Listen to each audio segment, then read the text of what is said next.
Welcome back, everyone. Central Texas is experiencing a higher risk of wildfires right now, with both Travis County and Austin issuing disaster declarations due to the conditions. It follows Governor Greg Abbott renewing a statewide disaster declaration because of persistently dry conditions. Joining us now with more on how to prepare for a potential wildfire and what the response after a disaster could look like here in the state of Texas is Dr. Monty Dozier, director of the Texas A&M Agrilife Extension Service Disaster Assessment and Recovery Unit. Dr. Dozier, thanks so much for being here today. You bet. Appreciate the opportunity to visit with y'all. So update us, we know this has been developing over the last few days. The conditions right now across the state of Texas have everyone's eyes on fire danger. What really makes it so dangerous, and what do experts like yourself look for? What are you watching for?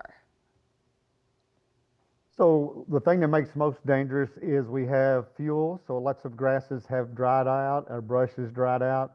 And then also we have prevailing winds that as the wind speeds pick up, that moves the fire danger risk higher because the flames can be drawn and pushed further across landscape at a faster rate. So those are the things we look at. We look at the dryness of the vegetation and then the conditions of the atmosphere. How dry is the humidity and how strong is that wind as we begin to look at events across the state of Texas. Dr. Dozier, I understand the Texas A&M Agrilife Extension is a part of some of the resources that the governor has gotten ready in case wildfires start popping up, not just in Central Texas, but other parts of the state. Can you talk about what resources your agency in particular is trying to provide for that to get ready for something?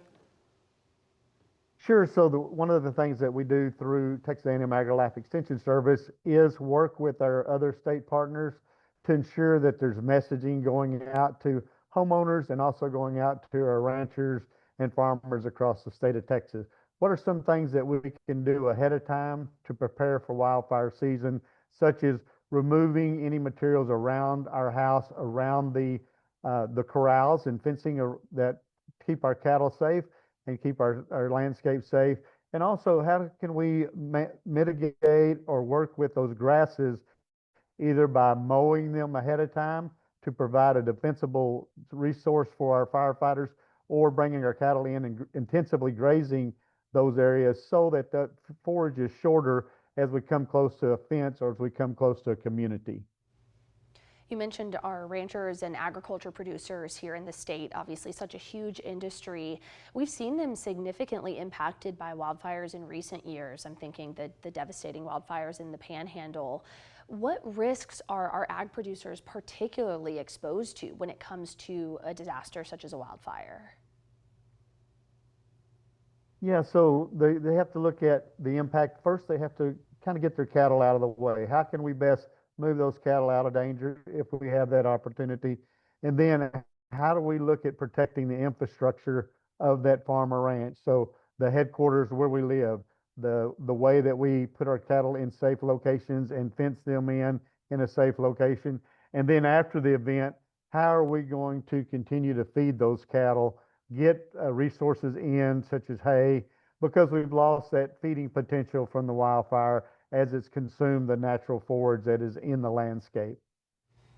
In these final few moments, Dr. Dozier, we want to ask you about the recovery process. What does that look like when a wildfire has devastated or affected a rancher or a farmer or an agriculture producer here in the state? Yeah, so the thing we begin to look for is, just like in communities, what was the damages that were received?